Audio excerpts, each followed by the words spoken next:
Coucou, c'est Aurore, je vous parle du Vietnam. J'effectue mon Erasmus, ça fait maintenant 3 mois que je suis partie et je vais revenir avec vous sur mes aventures, sur l'université là-bas, sur la vie au Vietnam. Je suis à l'UTC, c'est l'Université des Transports et des Communications du Vietnam. Elle se situe à Hanoï. J'ai de la chance que l'école soit vraiment dans la capitale et ne soit pas excentrée en banlieue proche. C'est une très grande université au Vietnam. Il y a à peu près 500 à 600 Vietnamiens par promotion. C'est une école qui accueille énormément d'étrangers, mais on a quand même la chance d'être répartis dans des classes d'étudiants vietnamiens. Hanoï, c'est une ville qui peut faire peur au premier abord parce qu'il y a beaucoup de pollution, il y a beaucoup de circulation, beaucoup de monde. Et finalement, c'est une ville très agréable à vivre. Une fois qu'on connaît nos adresses, nos restaurants, nos bars, c'est très sympa. C'est une ville très festive également, avec beaucoup de cérémonies nationales, mais également très chaleureuse pour sortir le soir.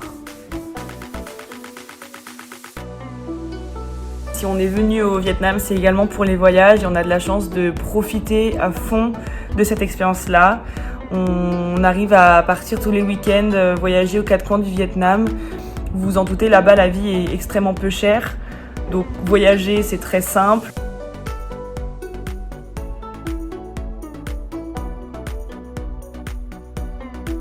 On a eu la chance de pouvoir partir aux Philippines. C'était un voyage juste magique. C'est une autre façon de découvrir l'Asie.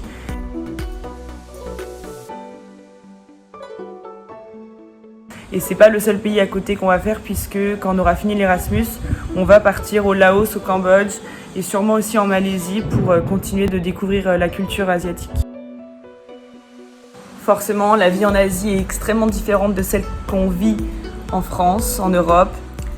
On peut voir beaucoup de choses qui nous semblent complètement aberrantes comme tout ce qu'ils peuvent entasser sur des scooters, comment ils peuvent vivre, comment ils cuisinent dans la rue, des choses comme ça. Mais au final, on s'y fait et c'est incroyable de voir tout ça et de vivre aussi dans cet univers-là pendant 6 mois.